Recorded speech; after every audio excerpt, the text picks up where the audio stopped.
So thank you very much for joining us for today's Leaders Angle, which will be discussing the search for equality in our economy. And we're very happy to be joined by Dr. Moleko and Dr. Bam for this afternoon's Leaders Angle session on equality in the economy. I am your facilitator, Dr. Njeri Mwageru. I am a senior futurist at the Institute for Futures Research based at the University of Stellenbosch Business School. And I'm looking forward to facilitating the insights of the speakers and also to facilitate your inputs as well during the Q&A session. And I'm looking forward to an insightful and engaging discussion on some critical issues around the COVID-19 pandemic. So thank you for joining us. This is recorded. The recording will be shared with you at the end of the session. And we will also be streaming on YouTube, and there'll be a recording on YouTube available as well.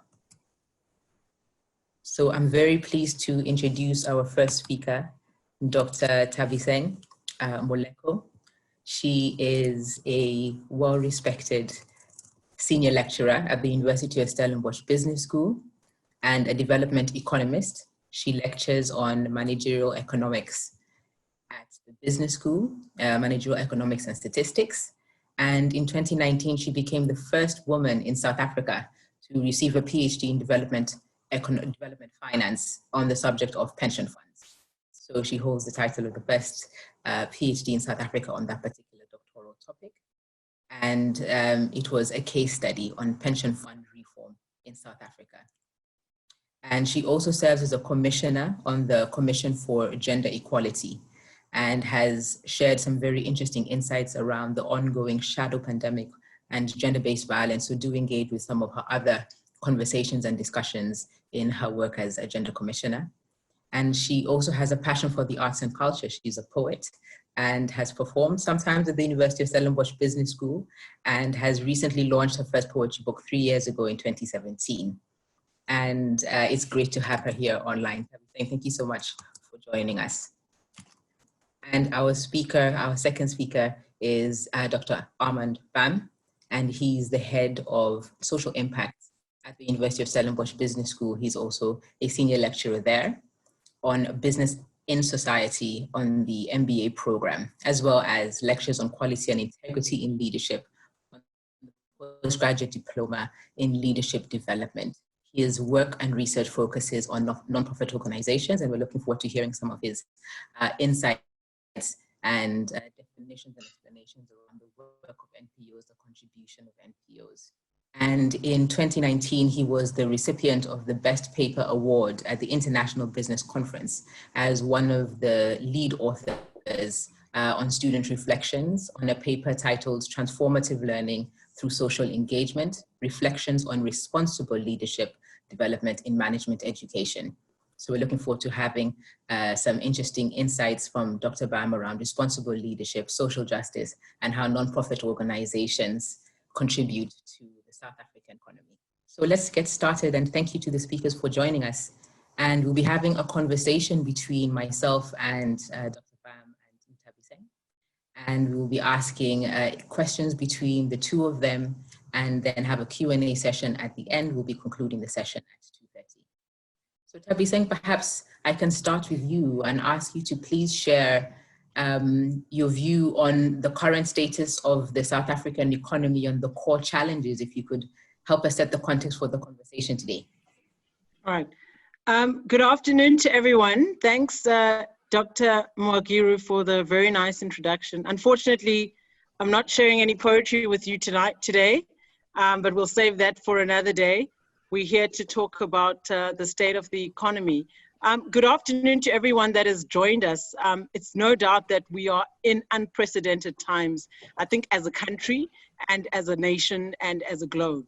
And we know with the lockdown, we have seen serious crippling of most economic activity that hasn't been seen in previous times. And I think a lot of economists are punting that since the Great Depression, we haven't seen such inactivity. And one of the signals is the drop and the significant drop in oil prices, showing you that the demand for commodities and natural products that would show the health and the performance of most economies is at negative levels, zero levels, and the price is showing hitting negative levels. I think it was last week where we saw unprecedented indices. So it's just a signal showing us where emerging markets are, where developing economies are, and how the pandemic is affecting everybody. Now, why I talk the pandemic is important for us to note in that what the pandemic has done economically is that it has accentuated existing inequalities.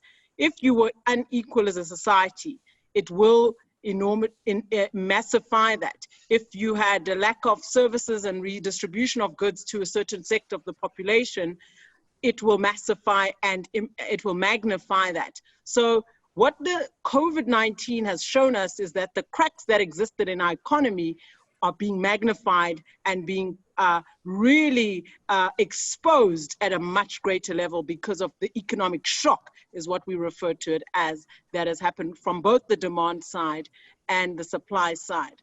Just to, before I go into what is the status quo of South Africa, I want us to talk a little bit about what do we mean when we talk about economic justice. Prof. Madonsela, Prof. Swilling and myself are working together with the M-Plan to come up with economic inputs on the M-Plan cluster on the economy, to try and say, when we talk about transformation in our economy, what do we mean by economic justice? I think let's clear this. One, we want to have an efficient allocation of resources. This must be both your natural resources, but including your capital and your labor across the entire population. We want to see inclusive prosperity, and that is dependent on the allocation of these factors of production. We want to see our human development flourishing and the well-being of our economy that recognizes that meaning for our people and thriving for all our people depend on far more than just material consumption. So we're finding that our economy is focused very much on a consumption-based perspective, and not looking at some of the inputs and the redistribution of those inputs. The second point I want to add is we need to have and maintain a fair distribution of those resources, income, and wealth in between nations and also within our nation and within our markets. This is not the case currently, and there's a lot of facts and numbers that I can cite that point to the unequal distribution of both resources as well as income, in addition to that, wealth specifically. So we separate income and wealth because they point to the spread of your profits, your dividends, your returns in the markets, and the concentration of that wealth is to usually a very select few. And in South Africa, the distribution is very, very unequal. And I think the last point is, let's talk to the natural resources, that the physical boundaries and the use of these resources must be sustainable. We want to see a sustainable use of those and not depleting to the sustainable well-being of the rest of society in the long run. So for fairness to happen, we also need to look at future generations. So there's an intergenerational transfer that we're talking to in terms of resources. And then last point is that governance systems must be fair and responsive and accountable. Now, how we look at the economy in terms of the indices that would tell you the health of the economy, GDP, we all know, is one of the biggest indices that we look at. We know that in South Africa, the best growth that we have had is 5.6%, around 2005-06 levels. And after the recession of 2009, South Africa has been unable to come out of a low bound growth of GDP, hitting lower than 3% since 2009.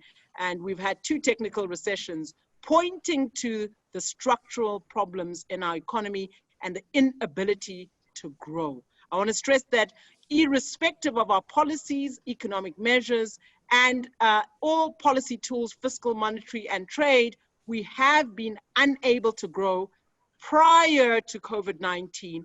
COVID-19 came upon us with already a downgrading of the credit rating from both Moody's and the S&P and there were historical ones with the other credit rating agencies, but also you saw the technical recession happening. That means the contracting of key sectors such as manufacturing and also your construction, which are your labor-intensive sectors. So when you look at the state of the economy, there's certain indices that the report that we will publish this month's end will talk to, and you'll see there indices like per capita GDP. Ours in comparison to emerging markets haven't risen. China's risen their per capita income by 30 times, South Africa 10% in the same period. 30 times versus a 10% increase. That talks to the quality of life, that talks to the quality of income and wage increase. That is an indicator of the livelihoods. When you look at subsectors, you need to divide and see where have you experienced most of your growth. If you look at South Africa's economy, services sector primarily is the key driver of our growth. And then you have your manufacturing, which is within your secondary level, manufacturing, quarrying, and these are your productive sectors. They have contracted. And so we see a deindustrialization in South Africa. And then thirdly, if you look at your primary sector, which is your agriculture and mining, you would see that there's been a contraction over the last 60 years from a 30% contribution to almost 10%. So what you're seeing there is that a concentrated output coming from services, which is not labor intensive, which requires high quality in terms of employment level and professionalization of your inputs. And that's not the majority of the South African population. The result, if you look at the structure of the economy, the inability to widen manufacturing, the inability to improve agricultural productivity and your agro processing and your industry manufacturing primarily, is that you haven't been able to improve your unemployment level. So if you look at unemployment as a key performance indicator to the health of that economy, we're seeing that the South African unemployment indices point to a worsening unemployment and also an unemployment that is really gender-based. Women's unemployment at 31% is far higher than the male 27%. Aggregated, it comes to that 29% level that we talk to around unemployment. If you look at the number of discouraged work seekers, almost our unemployment doubles. And you see levels, depending on whether you're looking at youth or the adults, of hitting levels of approximately 60% with the youth of unemployment. And that speaks to also women, and the poverty levels are also concentrated in certain provinces. So what you're seeing is the trail of resources historically has been going to the economic sectors and the economic hubs that already have pre-existing economic infrastructure and economic nodes, and there hasn't been a spread to your less developed provinces and your less developed areas, and you haven't seen new entrants into the economy.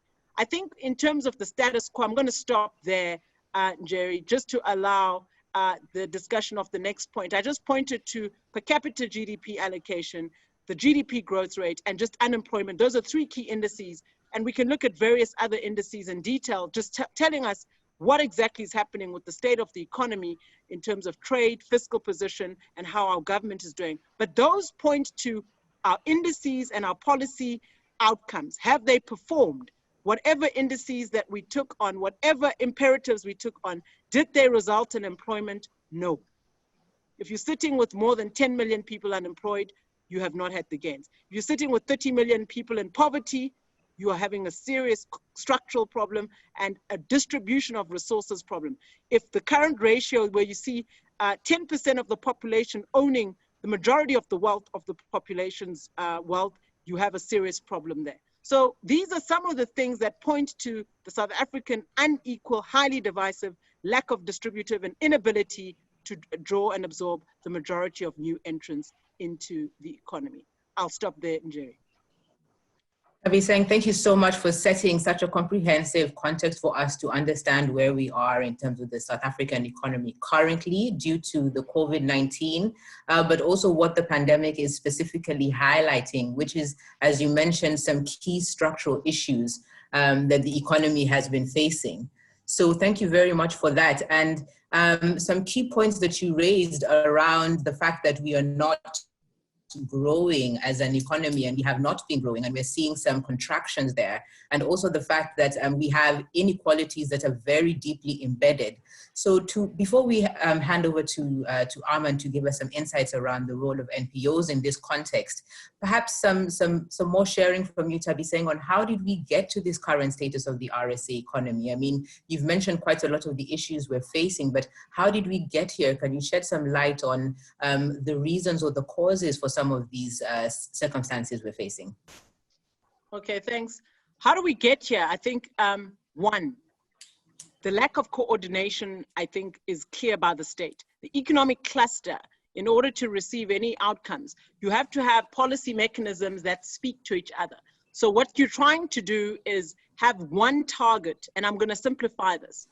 The South African economic policy cluster has had several targets over the 20-year period. If you look at the policy measures and the policy mechanisms, we've had GEAR, which was really at the start. We've then had ASGISA, which was the coming from GEAR to say, how do we use skills development? How do we grow our agri sector and process that? And there was very much a skills focus, and they set up what we know as Joint Initiative for Priority Skills Acquisition under the Thabo Mbeki administration.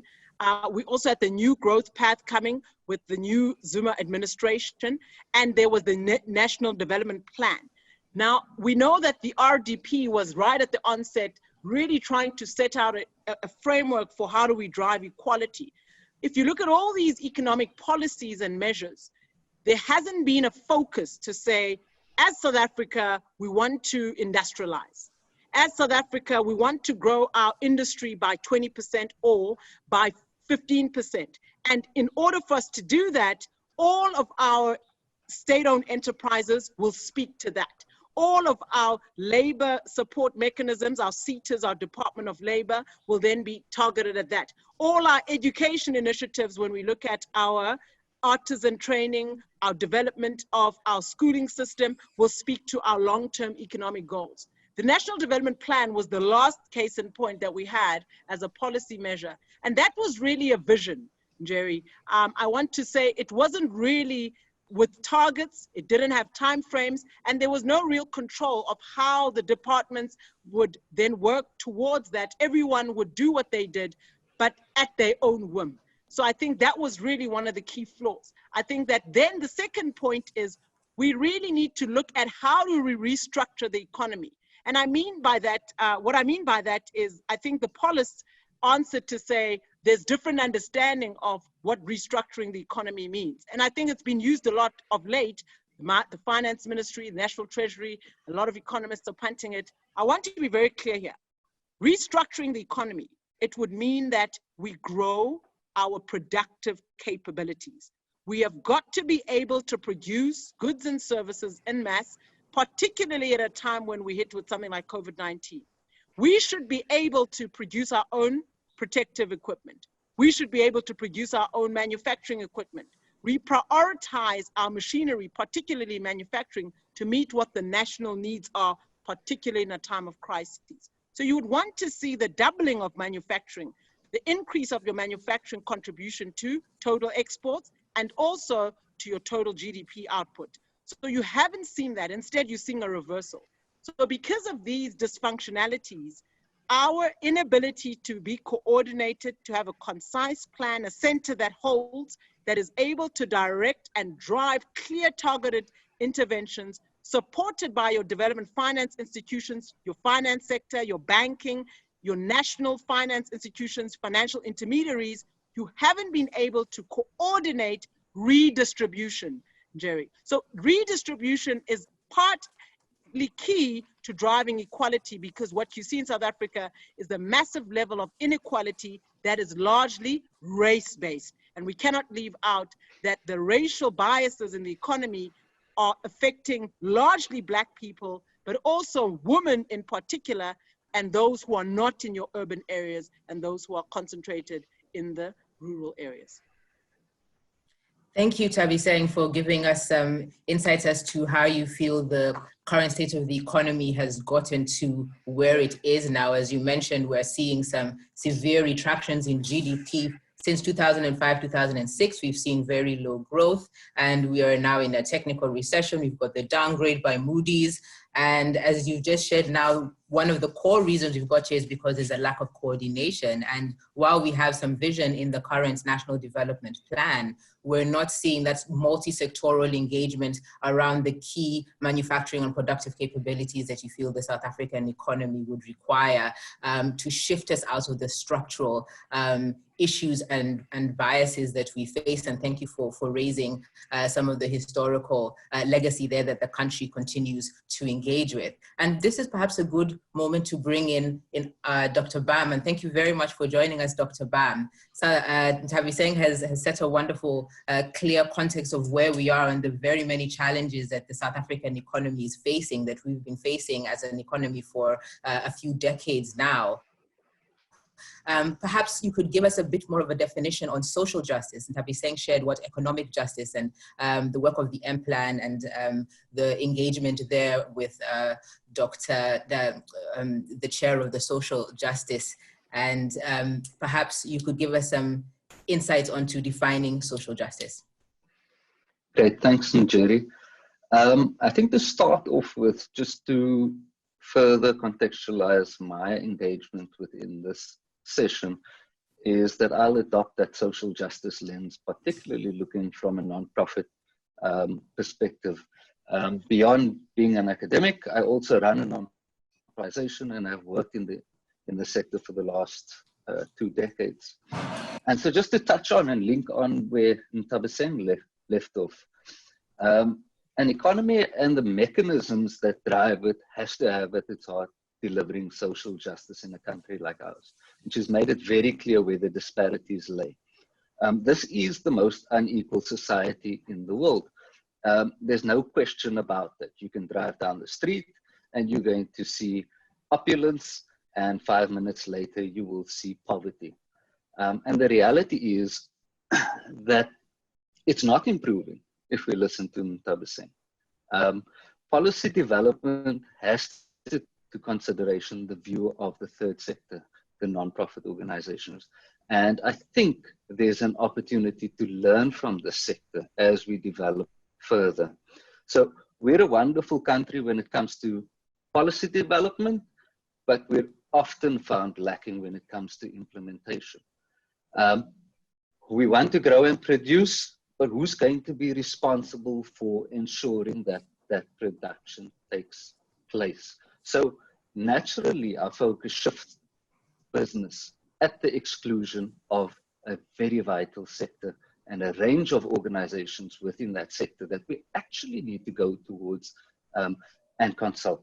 So if it is that I just briefly give a definition of what a non-profit organization is, it's an organization different to government departments and to the private businesses, as the founders are not entitled to any part of the organization's profits. And that traditionally is called the non-distribution constraint.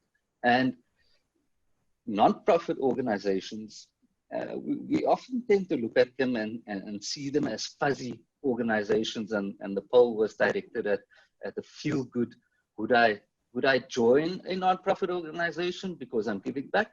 But I think it's more than that. They're formal organizations, they're private in nature, they have to be self-governing. And that's one of the critical factors. They're not influenced by what government has to say. I think they're good watchdogs, and that's their role they have to play. You hope that they're not influenced by business also, and they can maintain that independence. It is voluntary by nature, whether you associate with these. And I think we've seen in this country, there's some non-profit organizations who tend to take on some issues and serve certain people's agendas, and those aren't necessarily helpful to a society like ours. But at the heart of it, the profits that these organizations generate should not be distributed to the owners.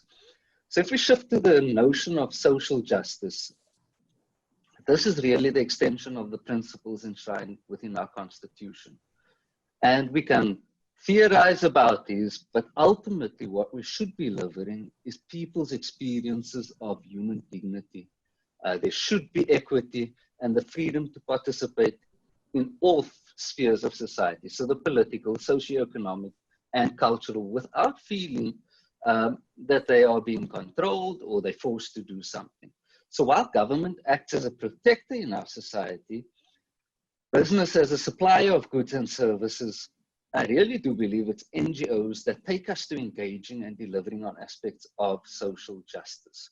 So what we should consider is how many people are excluded from participating in the economy and the roles that NPOs play in ensuring that this can actually transpire.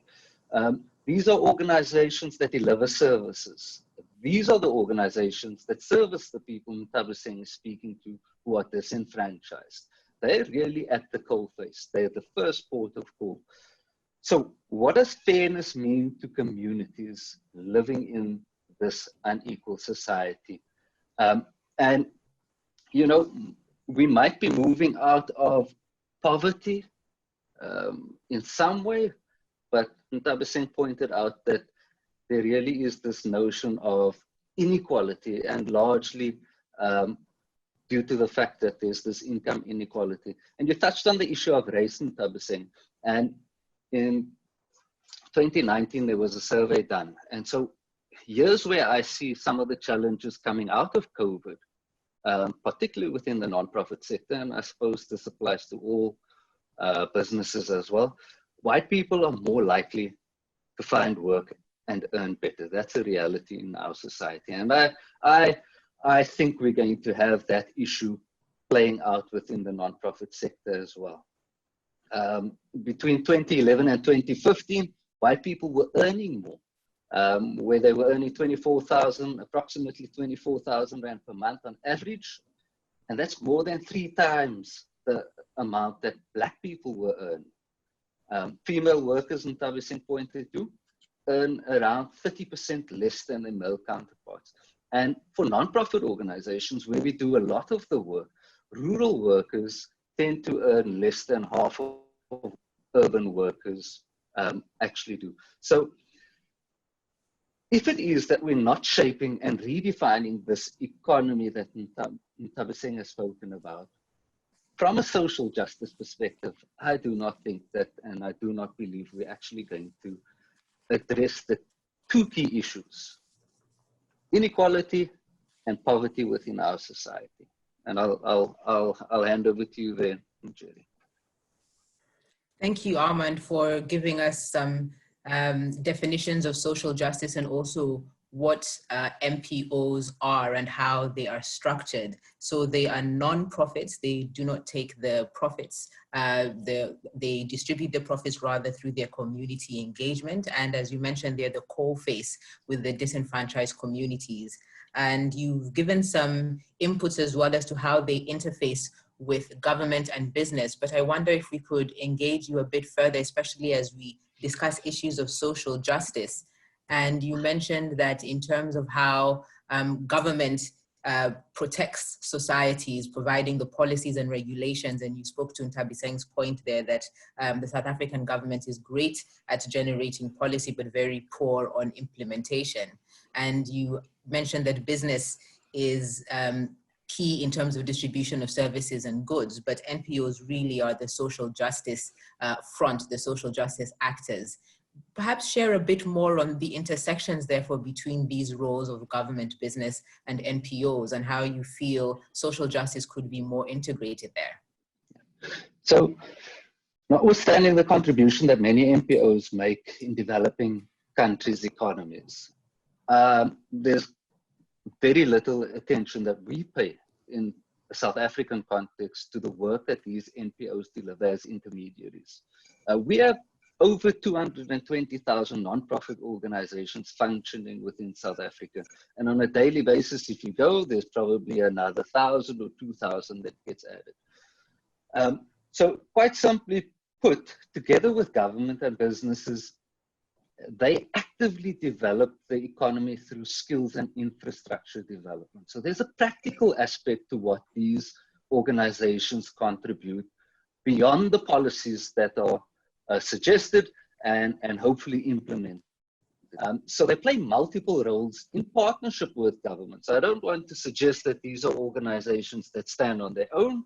In fact, they are the partners that make things happen, as well as with business.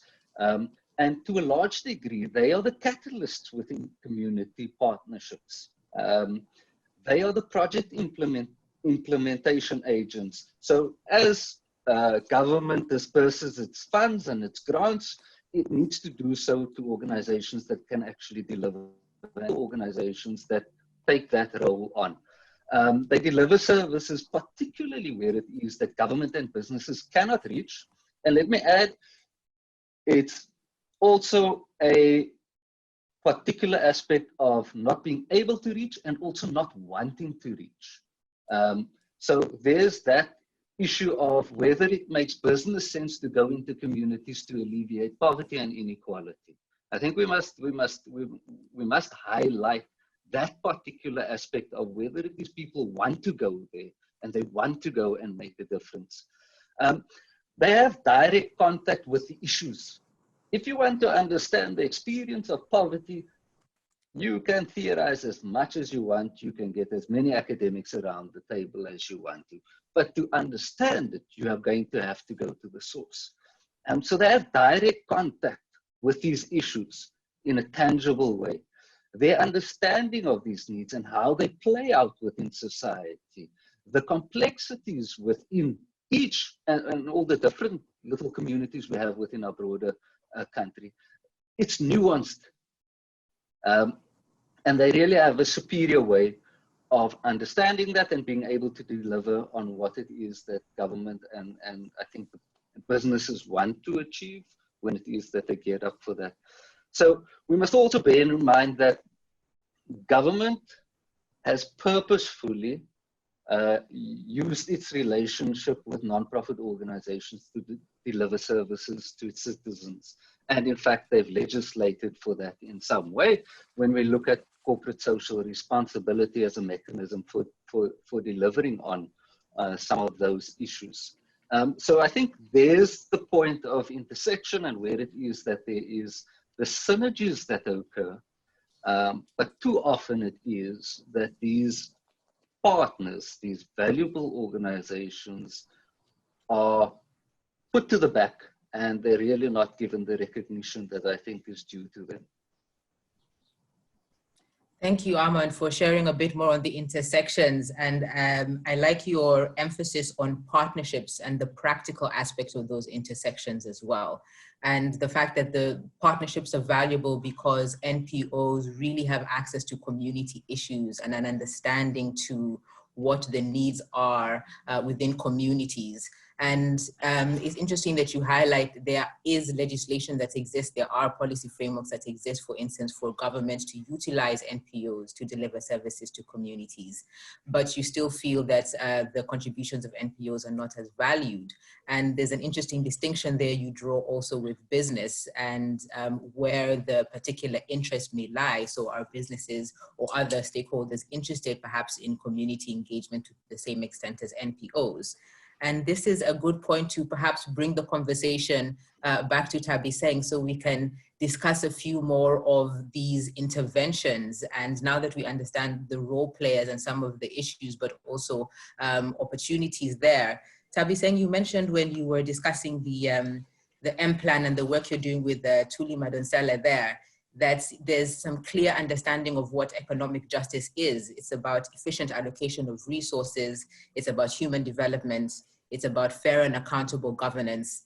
But sometimes these can sound very broad. Can you give us some examples or some particular insights around necessary interventions, specifically around the economic issues that are highlighted and with impacts for the communities that are most affected? Thanks, Jerry, for having me back.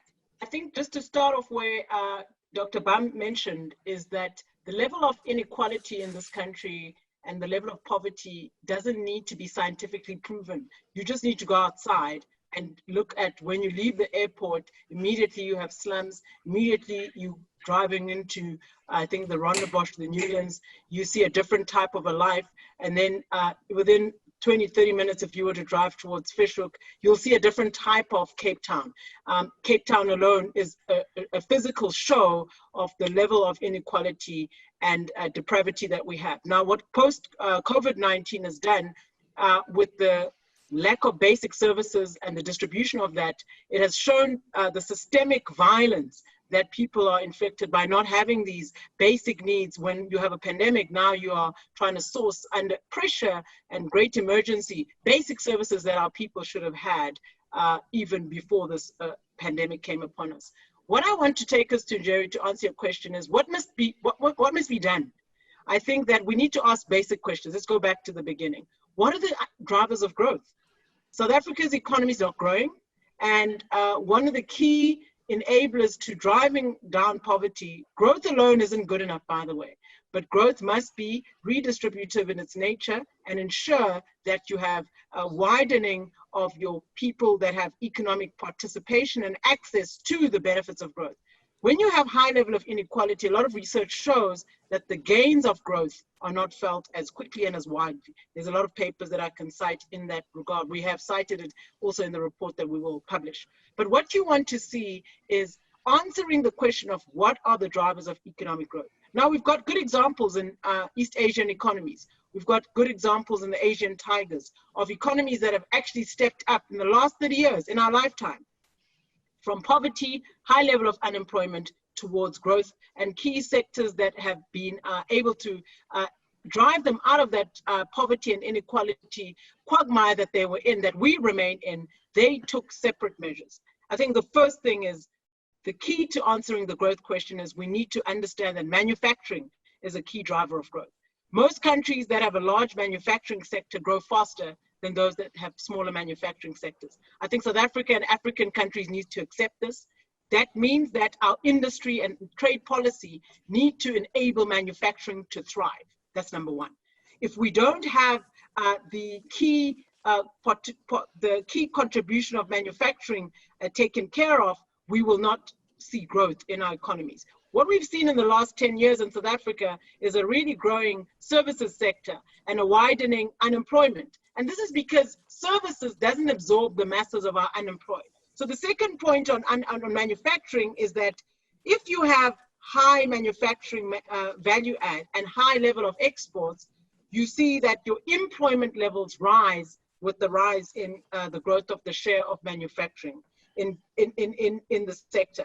And then the second thing that you want to add with manufacturing is usually with high level of manufacturing, you have a usually high level of exported goods. Now, what that helps with is your current account balance. It also helps with your forex coming in. It also helps with your balance of payments. And so what we see there is that the acceleration of GDP growth with the increase in manufacturing has to really become a focus, because it hits at your GDP, it hits at the rate at which you grow, it also hits at employment. So the level of unemployment that is so high and pervasive in South Africa is hit hard because your manufacturing sector is improved.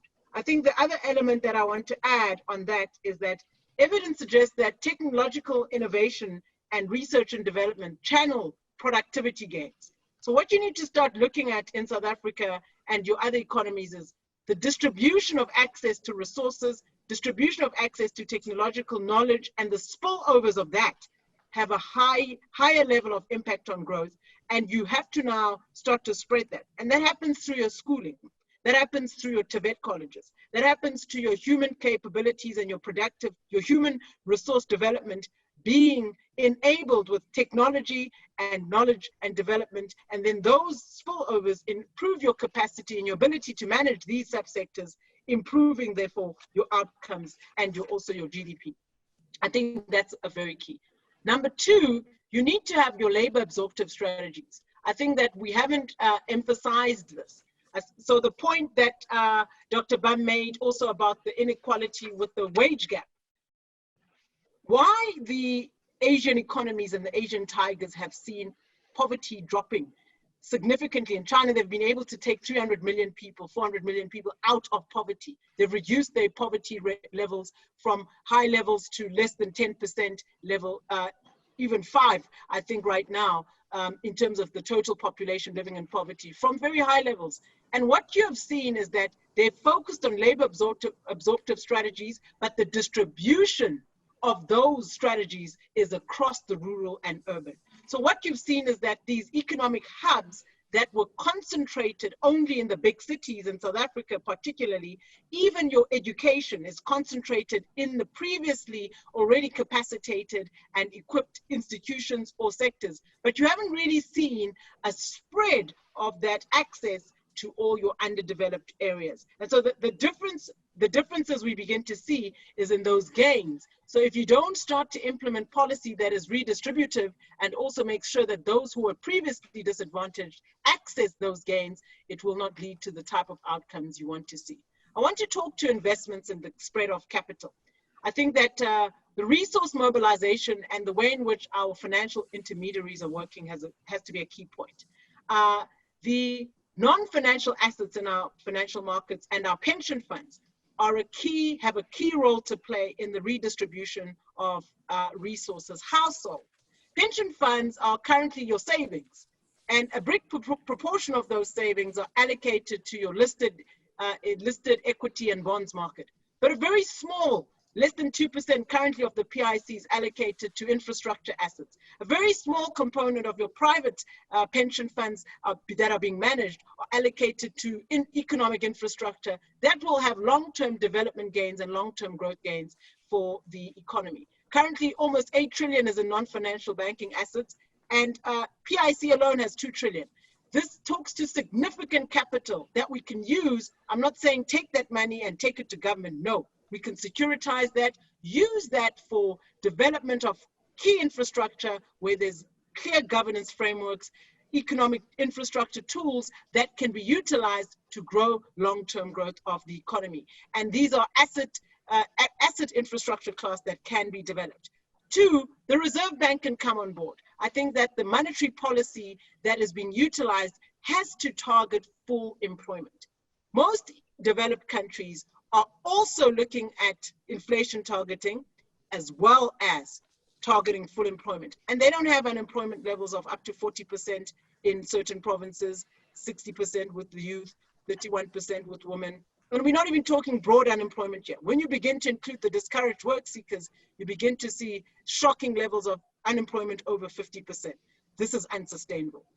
So you have to look at all your policy measures, your monetary policy, particularly the Reserve Bank, making use of every policy tool and mechanism that they can make use of to actually drive the growth and the industry and the manufacturing growth in our economy. And I think that importantly during this time is fiscal stimulus. What we've seen with the fiscal stimulus now is the additional 500 billion comes from a plethora of things, both the reallocation, reprioritization of the budget. Some will come through with loan finance, and other aspects are coming in with loans from the different institutions that have been cited by the Ministry of Finance.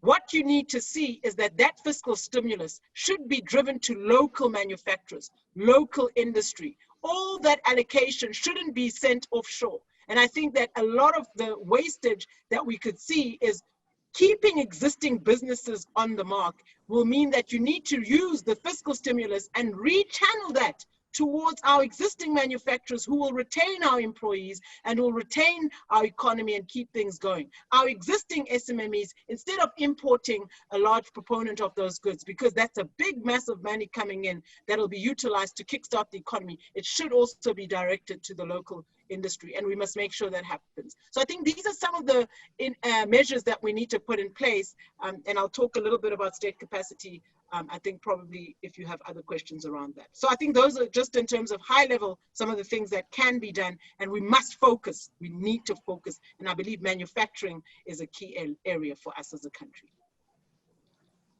Nthabiseng, I'm hearing very strongly manufacturing, specifically your focus on local manufacturing, but also the need to involve tech and innovation. And coming from the Institute for Futures Research, I'm sure you can be sensitive to the fact that we're very strongly tracking the fourth industrial revolution and what impacts this may have on unemployment as well, even as we're driving the manufacturing angle. But you also mentioned the importance of labor absorptive strategies, and I think that's critical. And also you point to where we can get the extra funding, get the extra stimulus from the fiscus, but also tapping into the pension funds there and just ensuring that we drive this extra support to the areas that require this kind of financial buffering.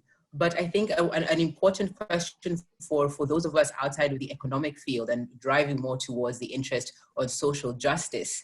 And I'm interested to hear a bit more from Dr. Bam on how he feels some of these interventions that you mentioned, Nthabiseng, would impact social justice. I hear a lot of sort of economic driven inputs, and perhaps the link between the economic and structural adjustment engagement and how this will actually impact the individual on the ground who's the unemployed, who's looking for a job at the time of COVID, for the multiple youth and women, for the racial divide. What does this kind of economic intervention mean in terms of social justice? Dr. Bam, perhaps you have some inputs there as to how you feel the connection may or may not be valuable in terms of the work of NPOs.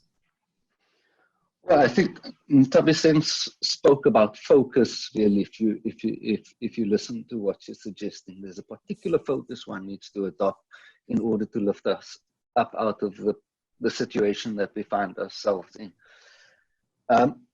The labor is available and willing. And the question we should ask ourselves is, how do we actually prepare those people to step into those positions, to take up the task of producing and manufacturing? And again, I'm going to come back to the opportunity the nonprofit sector presents as an intermediary to develop the necessary skills.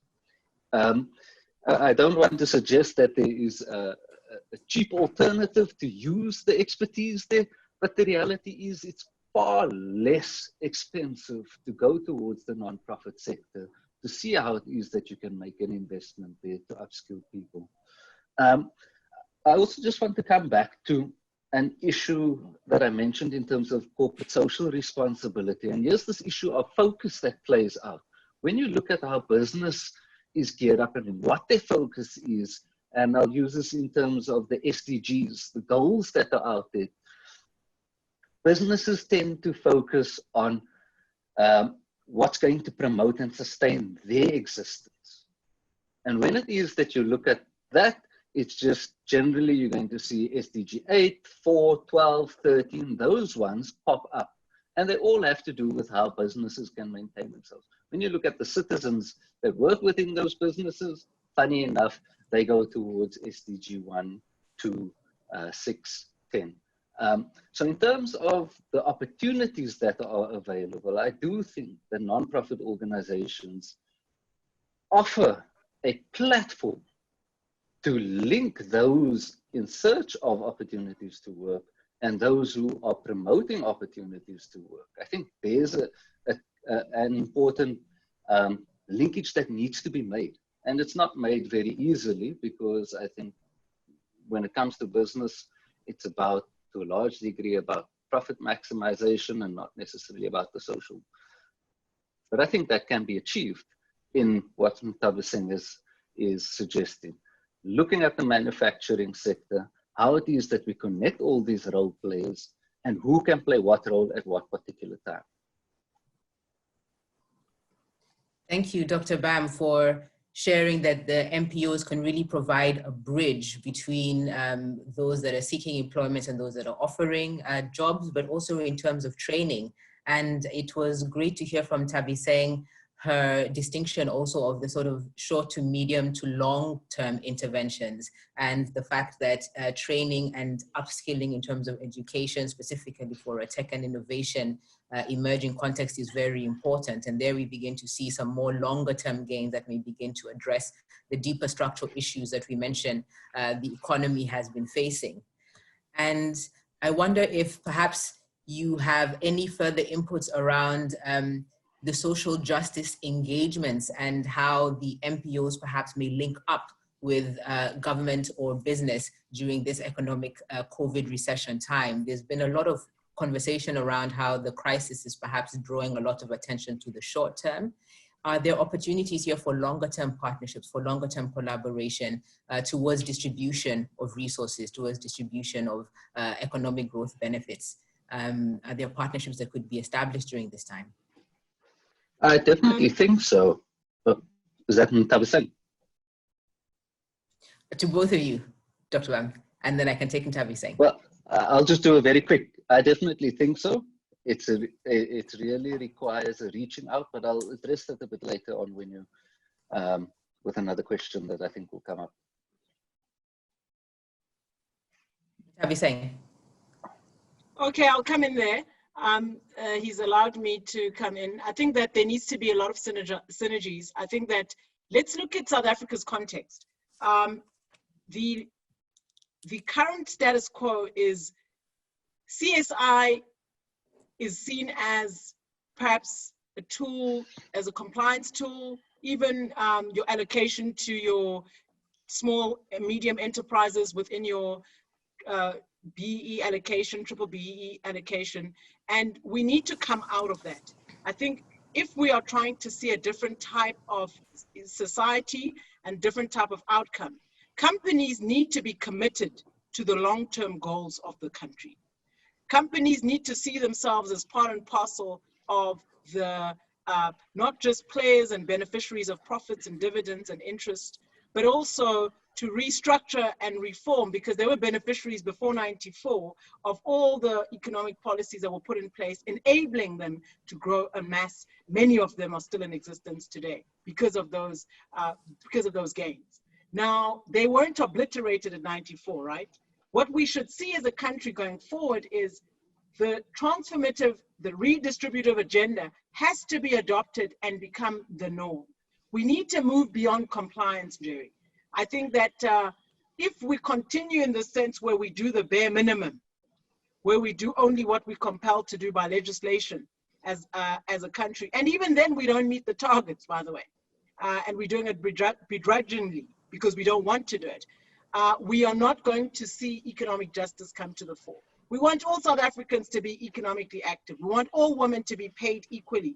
We want all men and women to have the same access to jobs and gains of profit, irrespective of their race, class, or gender. And that has to be done through leadership in most of these institutions. So I think synergies between NPOs, business, and also economic policy definitely have a room to play. I think that NPOs in particular are very good with lobbying. And I think not just lobbying, but could also put some synergies in place where government has gaps, because a lot of the gains that can be taken in terms of CSI allocation that are taken to NPOs can be focused. You know, there's a lot of NPOs in South Africa. There's a lot of NGOs. There's a lot happening in civil society. But perhaps if we were to see more of a emphasis on sectors, emphasis on some of the work that we want to see towards national outcomes, we would then begin to see mass kind of outcome and output. So I think synergies and building capabilities and being honest as South Africans to say, we need to start moving beyond compliance if we want to see a different type of society. We don't want to compel people to do the right thing. People must do the right thing because it is the right thing. Jerry, if I can just come in there. And what Nthabiseng is speaking about really is a transformational CSR, and that is sorely lacking. What we too often find is a transactional type of CSR, where it is that it's a one-way conversation where business is giving, and that is the expectation that it's about charity, it's philanthropy. But the transformational CSR ultimately is a hands together, a from the ground up approach, which you don't really find in our country. And Nthabiseng rightly points out, one needs to understand the history of CSI within this country. When it started off, it was an issue of not wanting to be excluded from the global markets. And that's why the mining companies, the oil companies, the banks decided they needed to do something. And ultimately it was geared to uplifting Black people, in society. The reality is that has not in any ways come to what I would consider a true fruition. It hasn't really delivered, and CSR in this country, as pessimistically as I will state it, is a failure. There are micro level achievements with some project work, but when you look at the macro level, society, the economy, the environment, the ethical leadership that takes place within businesses, it's actually on a decline. Thank you so much for both of your inputs there and for stressing some of the core points that we could pick up on going forward. Synergies, the importance of leadership, and also the importance of a focus in the engagements and the initiatives that we're driving. Thanks also for the added information there on CSI and how businesses can engage beyond compliance to, it sounds, Nthabiseng and Armand, that you're both speaking about a change of mindset so that we realign and readdress our priorities in ways that center different aspects of our interest points.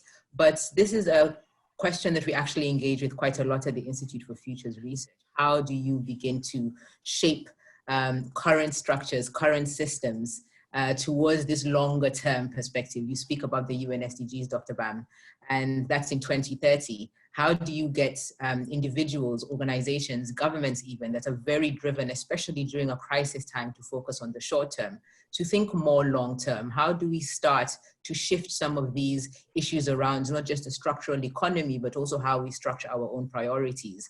Dr. Bam, perhaps you can start us off there and then we can move into the Q&A after getting some inputs from Nthabiseng as well. So what I'd like to do here is actually borrow from Henry Mintzberg, at least 3 of his points, to cover them fairly quickly, and then just to give a little bit of my own flavor to that. And Henry Mintzberg suggests that what we require is a rebalancing of society. So what we need to do is bring our societies into balance across the 3 sectors that cooperate while keeping each other in check. And I think too often that doesn't happen. Business runs one way, government runs the other way, and nobody's really playing the role of referee at times. A public sector that needs to be respected, and we can see at this stage, I think there's some level of trust that's being rebuilt due to this particular virus, but we need to have a government that can be respected. A private sector then that acts in a responsible manner, not only in a philanthropic and a charitable way, but with responsibility. And then us in the plural sector, as he suggests, you know, we have to be robust. We have to be that voice. We have to remain active and engaged as citizens to hold business and government to account for what it is that they're doing. And he makes the point of, when you look at communism and what it did in Eastern Europe, it took that balance to the side of the public sector and suppressed the markets and communities. And then since then, what we've actually done is fallen into the notion of capitalism, which has taken many society and the globe itself into another imbalance. So while the private sector's interests become the overwhelming interests, really the functioning of governments and the communities get put to one side. And so in this, in turn, you know, you will see that playing out in different countries. There's this notion of populism, even within our country, you see it playing out in some ways. And then the third point really is, and we've touched on this in some ways, understanding that community associations are key in maintaining and delivering democracy and social justice. So as a non-profit sector, we will have to take our side, our place alongside the public and the private sector, and not feel like we are the third wheel. We actually need to be there as the third leg of a chair, standing and holding that seat up. So although it's quite an obscure sector, this is of a range of organizations. So I think those 3 issues really is balancing, bringing the sectors together, whether you want to consider yourself a communist or a capitalist, let's recognize that those systems, whichever way, have taken us out of sync. And there needs to be a pulling towards the center, as Nthabiseng said. And then understanding communities in association, our active role, our voice that we have to play. And so if it was that I was to look out and see a particular agent in our society that can start to make a difference, it's that of a social entrepreneur. And I'm not talking about the social entrepreneur now, which has become for many people a means of, it's just that they've taken a business that has a social interest, but meanwhile they're still enriching themselves. I'm talking about the person who understands the connectedness to community, to society, and to everyone else next to them. We need those social entrepreneurs, people to have a view and to see the world from that perspective. I watch a program, and I want to recount what this one judge says. He says, we've actually got to take the view of the most marginalized person in our societies that we want to change the way things happen. So if there's an agent, it's a social entrepreneur, someone who understands, and they're not driven by the market or by government, but they're driven by a social purpose. We need to develop more of those people in society, and then I think we need to adopt a different lens when it is that we look out from our personal perspectives and then business and our roles we play in government. Thank you, Armand. Nthabiseng, perhaps some input from you on where we can start. Dr. Bam speaks about balance, the importance of community. And I would like to provoke you a bit further because you speak about gender equality, racial equality. And as we know, these are social issues that South Africa definitely has been challenged with. And some people say that it will be a generational shift. So where do we start with some of these very embedded issues? Absolutely. So we must accept that we do have structural constraints. And I think that for us to move forward with different outcomes, let's accept that we haven't been able to distribute to all races, even with our economic policies. We haven't had the trickle-down effect that we had envisaged with the different growth drivers. And lastly, we haven't seen inequality actually minimizing, but it's actually getting worse. And the concentration of wealth is largely with the minority. So what we need to do is we need to accept that these are the status quo, but the economic transformation that we envisage, we must then say, we want to pay women and men equally. We want rural women to access goods and services and opportunities equally to a woman who'd be in an urban area. We want to see the productive factors and the distribution of land and your capital, which really produce your outcomes of goods and services, to be equally distributed across all South Africans. So what we need to do for that is economic transformation has to be a key driver to economic growth. For us to continue in this, where we expect a trickle-down effect, where the gains of growth are going to somehow reach those who are excluded, it's a myth. It is not going to happen. The miracle we wanted post-94 hasn't happened. So I want to put to us that the first pillar would be, we must have a very definitive drive for economic transformation, where women and Black and the youth and the rural marginalized have access to those factors of production. I think the second point, I want to say we need to optimize public goods, right? Let's go, I know everyone loves talking about state-owned enterprises. I'm not talking SOEs here, but I'm talking about the arm of the state has massive consumption. The ability of the state to direct the consumption towards specific sectors and companies. And you'll note that in very industrialized countries, at the beginning, most companies weren't developed by market forces alone. You'd either find that there was industrial policy, subsidies, or other mechanisms that enabled those companies to actually grow. So the state has to begin to cleverly work with the private sector, work with new economic entrants, and begin to focus on the development of new economic sectors, but also new participants. But with the failed state that we have now, in the sense that the capacity of the state at municipal level and at provincial level has to be upped. So we need to start to see meritocracy come to the fore. We need to start to see the output of our state-owned enterprises, state agencies that can drive the social justice type outcome and that can optimize the fiscus of the state. And I think that's where you can make some really good gains. South Africans need to change their mindset instead of complaining and understand all countries had a growth trajectory.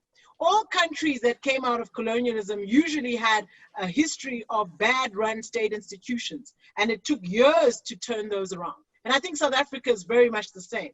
And I'm not covering up for some of the failures, but I'm saying it is accepted that it is a transition and it is usually a process to optimizing goods. So I want to say we must optimize our state and public owned resources so that we can use those in collaboration with the private sector and the other players. And I think we must stress this. We need to have evidence-based planning. I don't think South Africa has really got a hot, I'd say, war room. What you're seeing now with COVID-19 is amazing. I want to say that the government has really done great. What we see with the National Command Center, the ministers, the ability to answer questions, to act weekly, give updates to the country, what is happening, amend regulations where necessary weekly. We've never seen anything like this before. It gives me hope. We can do the same for our economy post-COVID-19. We need a command council for the economy. Our economy is in crisis. COVID-19 is a crisis. Economy is in crisis. Let's set up a command council for the economy. Let's have weekly updates. Let's have targets that speak to specific interventions and measures. Let's change our targets as we are seeing changes and outcomes within the economy. After COVID-19, we cannot go back to business as usual. We cannot shut down the command council and then continue. We have to set up a similar structure for the economy. We do have a jobs crisis and an unemployment crisis. And I think the coordination that we have not seen, the level of planning that we have not seen, we now have an opportunity to begin to see that coming to the fore. So I think that those are the last remarks I'd make on that towards job creation. Because if we don't have that coordination and that planning based with evidence, which is what they're using in the Command Council, scientific research. We need economic research to inform our decisions and our targeted issues, and then we actually measure and monitor those outcomes and change policy as a moving target. But I think let's support the growth of industrialization and agro processing being one of those subsectors, by the way, that's within agriculture, that is within manufacturing, those SIC classifications. I want to end off with those. Nthabiseng, that's a very strong call for action, and I think some excellent suggestions there that lead us nicely into the next part of this session, which is where we engage the participants here on the Zoom in a Q&A. And your call for a continued command council for the economy, that we continue to treat this crisis response as critical even for economic issues, and to have some agility in our government, in our policy frameworks. These are very provocative and interesting insights. And I think they pick up well on also what Dr. Pam was suggesting, which is the importance of having multiple partnerships and players involved in the delivery of critical public goods, which you mentioned should be optimized in Nthabiseng.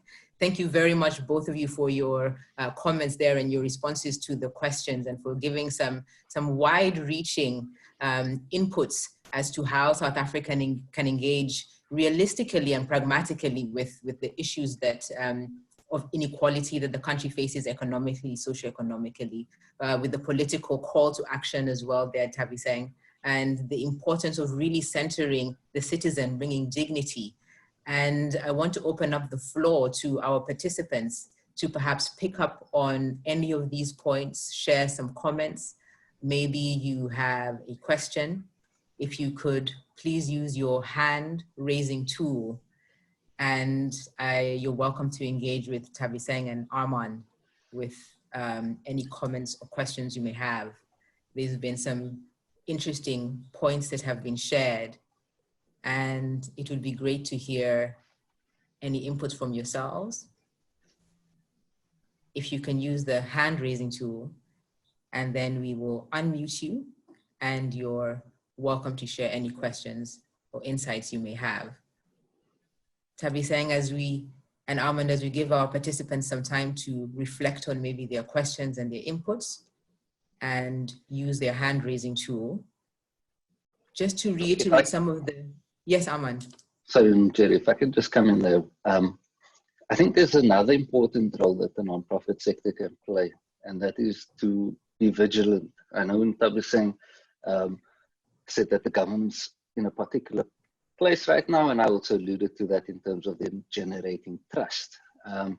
There's also the need to remain critical of what the approach is.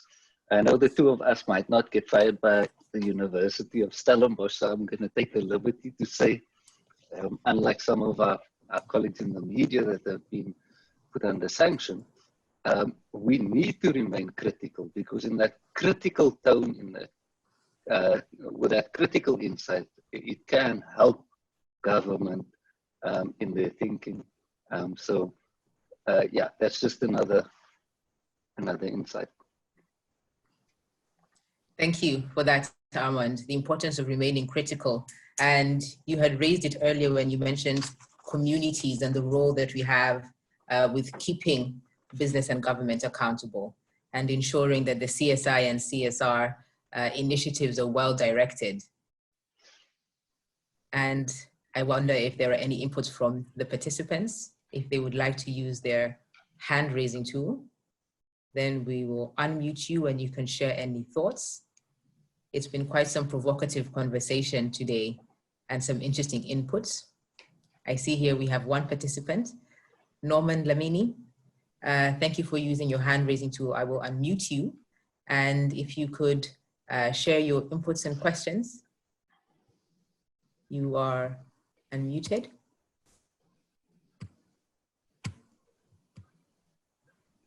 I see, it's not really allowing me to unmute you. I wonder if our host will, myself. Thank you. Can you hear me? Yes, Norman, please go ahead. Perfect, thank you very much. Yeah, my interest is on sustainability. I hear Nthabiseng talking about social justice, inclusive growth, and the redistribution agenda. I just would like to get her insight on generational equity. When we look at this, I think the discussion today is just about this generation, but what about the next generation? What are we doing now to ensure that the next generation is positioned better than we are? Just insight on that. Thank you.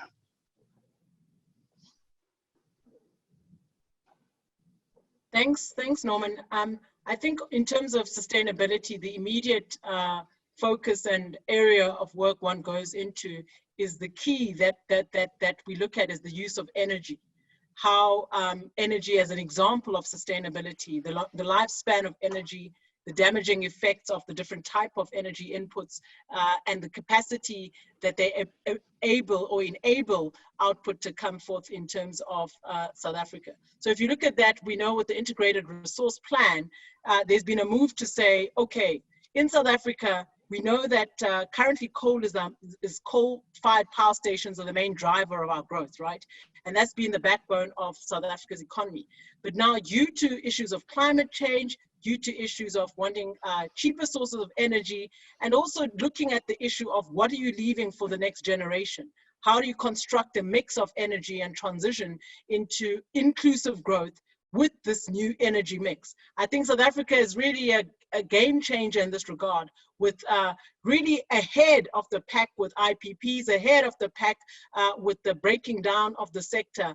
And let's put aside the discussion of Eskom alone, but in terms of the policy imperatives, I think we are a lead in this regard. And I think we just need to look at what we've done in respect to making sure that we widen the mix of inputs. And I think the same type of approach should be looked at in all key economic sectors, that you don't want to deplete all your resources, leaving nothing for the next generation. You could talk to that in terms of decisions for the fiscus, right? I think that whatever agreements are entered into by the current government have to take into consideration the next generation. If we enter into loan agreements, what are the conditions of those? What is the detail of those agreements? Does it leave a burden for the next generation which this generation won't be able to necessarily repay timelessly and with the current growth constraints?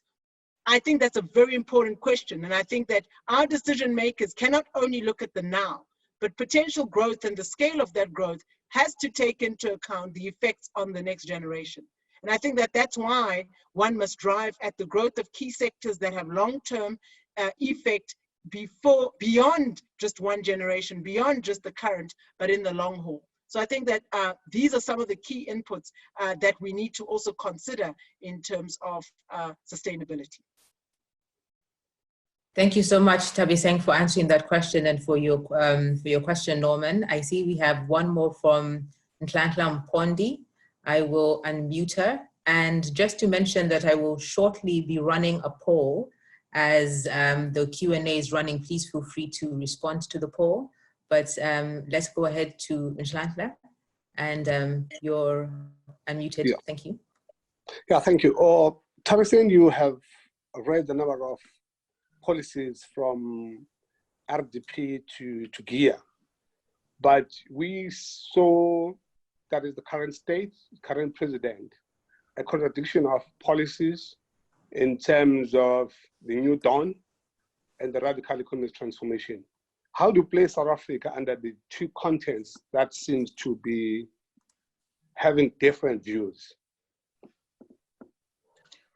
Okay, so what we've seen is, I want to differentiate, Nhlanhla, political rhetoric and the economic policies. So there's a lot of political rhetoric, but if you look at the underlying monetary policy, has the SARB changed?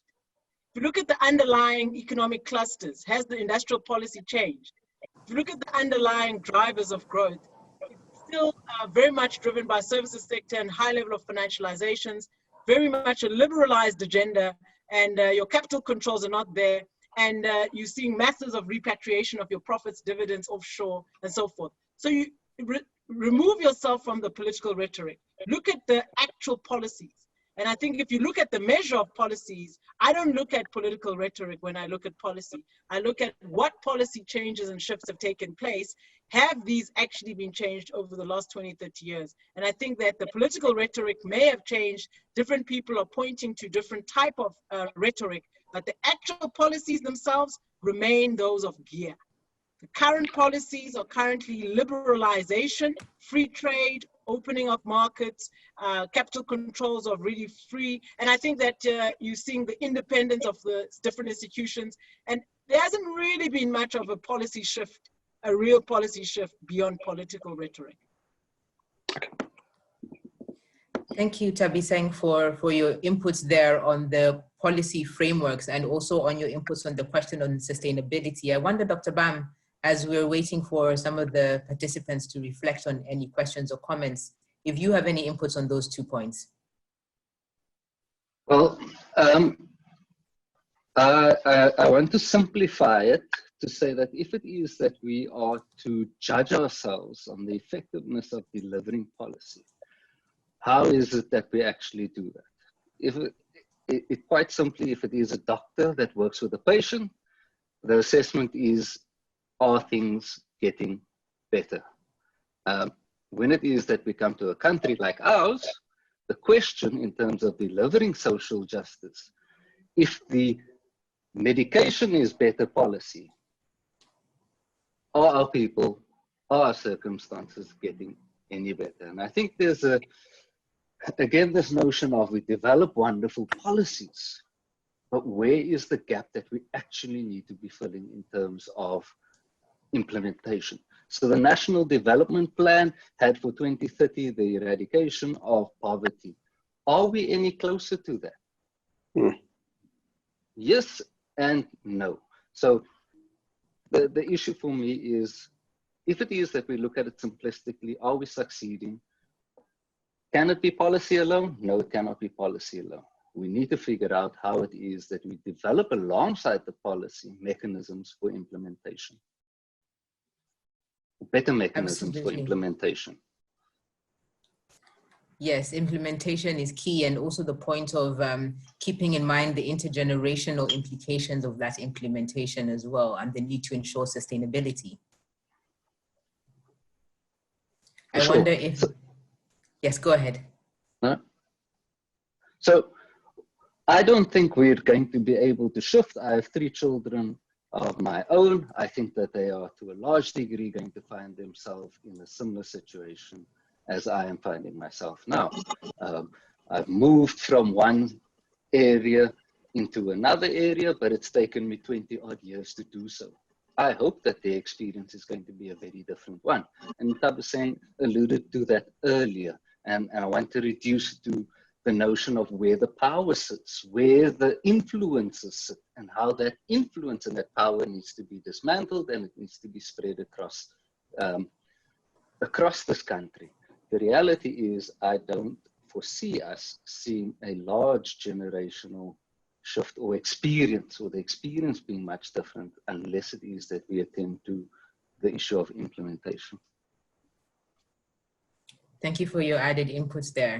And it sounds, as most of us I think would agree, like the changes that are required, the deep transformation that we're discussing here today when we talk about inequalities and the economy within South Africa, will really require long-term engagement and long-term thinking, and ensuring that even as we deal with the crisis issues, picking up on Nthabiseng's point again around the command center for the economy, it's very important that we also align ourselves with intergenerational implications and make sure that our decision-making reflects this as well.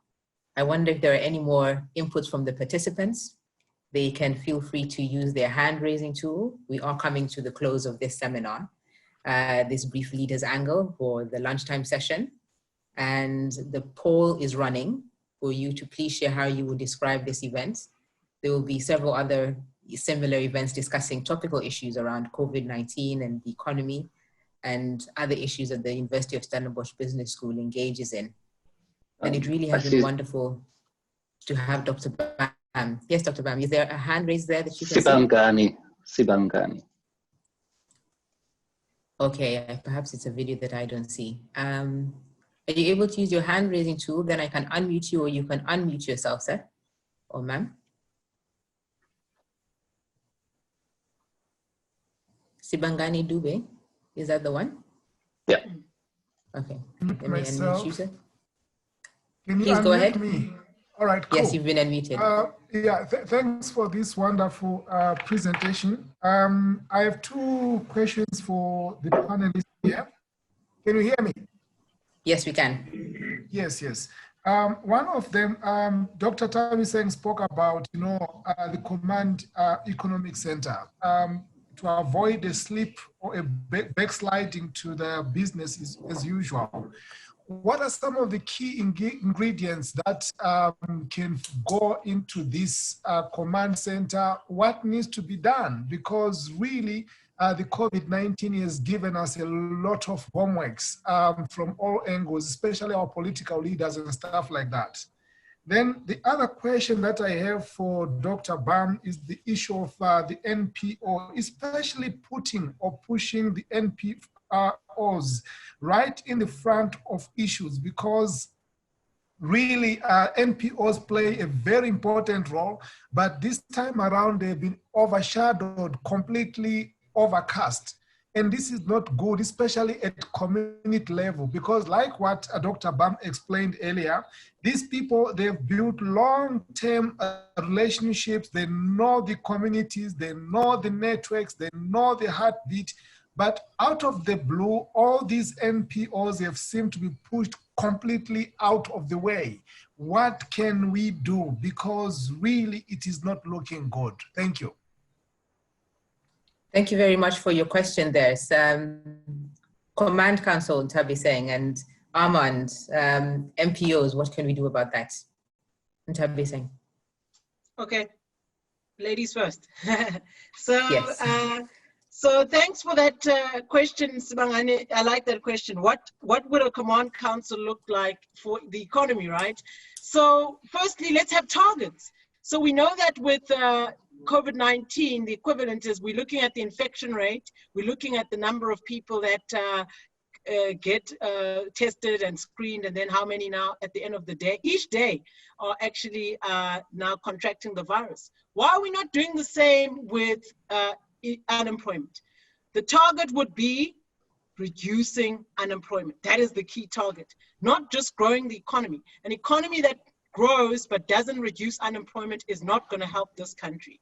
So for me, the key metric would be targeting unemployment. Secondly, you can look at the output and the growth of economic sectors as a target, but I think the first and the most underpinning and most key for social justice, everybody in South Africa should have access to a job and be earning income and not relying on a social grant. Two, those targets can then be delineated to sectors. Those targets can be delineated to what type of economic infrastructure need to support the growth of certain sectors. Those targets can look at all kinds of things, like, for instance, COVID allocation right now. How much of that is being driven towards local companies vis-a-vis imports? How much can we quickly restructure and reprioritize what we call product lines so that companies that are not working, companies that could actually help generate some of this output who are in the country are actually utilized at a critical time instead of us importing? The second thing is we can create type of a crisis index to track all of these key outcomes to see whether or not they reduce, they go up.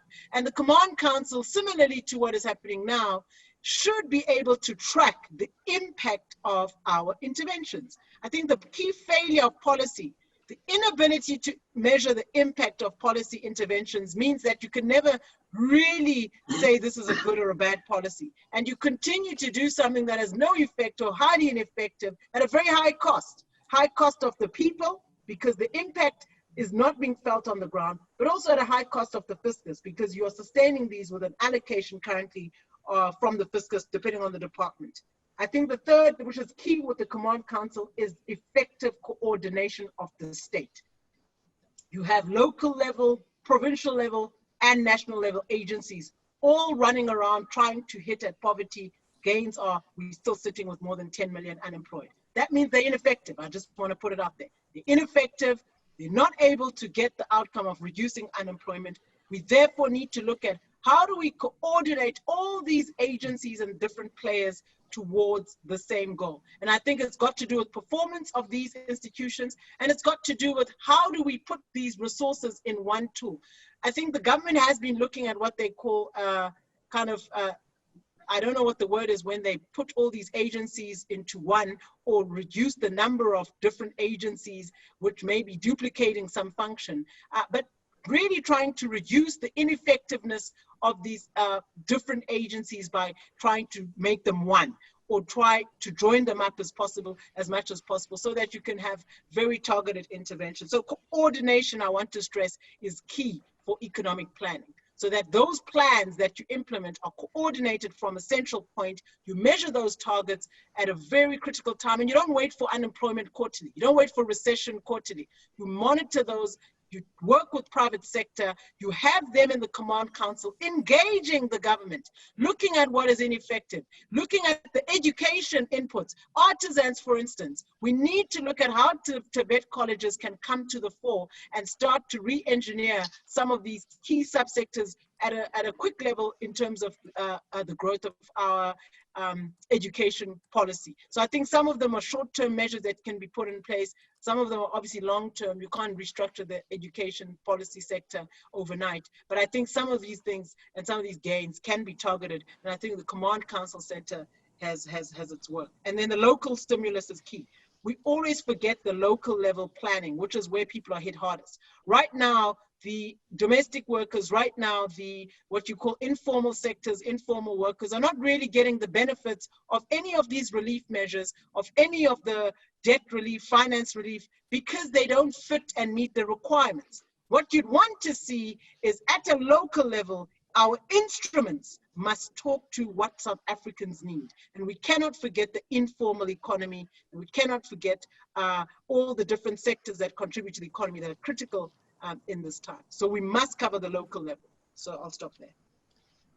Thank you, Nthabiseng. And I can see we're just around reaching our closing time. Dr. Bam, if I could give you a few moments just to once again center for us the engagement around NPOs, and in your closing thoughts, let us know how we can address the oversight with the NPO engagement. I think 3 quick points to answer Sibang. Gani's question. I think the first thing we need to do is reimagine our role in advocacy. The issue with social distancing has meant that we cannot take the streets when issues that is granted to us. We actually can't get out there to advocate in the way that we have done before. And so that brings me to the second point. Non-profit organizations have to develop a digital presence going forward. I think those two things, in terms of having your voice heard, because you can no longer have your voice seen on the streets, to have it heard, you need a digital presence. And then I just want to close off with the third thing. Nthabiseng has spoken about manufacturing, production, where she sees them, where resources can be directed. And I particularly want to suggest that here lies a unique opportunity for non-profit organizations to re-engage, re-engineer themselves towards the notion of becoming social entrepreneurs, to take on those roles where there are access to funding, to start to develop and to manufacture. And I think that's the three things. Reimagine our role in terms of advocacy, develop a digital presence, and then gear up for social entrepreneurship, because we're going to need that in terms of our way going forward. Thank you very much, Dr. Bang and Nthabiseng, for your conversation with us and your discussions here today that were insightful, informative, and with excellent call to actions. And I think we've ended on a wonderful point there, centering NPOs, but taking on the NPO call even for ourselves, and the need for all South Africans to get engaged in this crisis issue, which extends beyond COVID pandemic, and to look beyond the short term, but to the long term of how we can really build a better South Africa. So thank you so much for your inputs here. And this recording will be available for the viewers and for others, and the USB will be sharing this on their social media portals and on their YouTube site, so do feel free to re-engage with some of the interesting discussions that happened here. And thank you for joining us today, Nthabiseng, Dr. Bam. Thank you very much again. And thank you to the USB for this Leaders Angle series. Please do keep track of the other events and conversations that are happening on this platform. And please complete the poll if you haven't. Otherwise, thank you for joining us, and feel free to leave the meeting. We'll keep it on for a while as people slowly log off. But it was an excellent discussion today. I certainly learned a lot.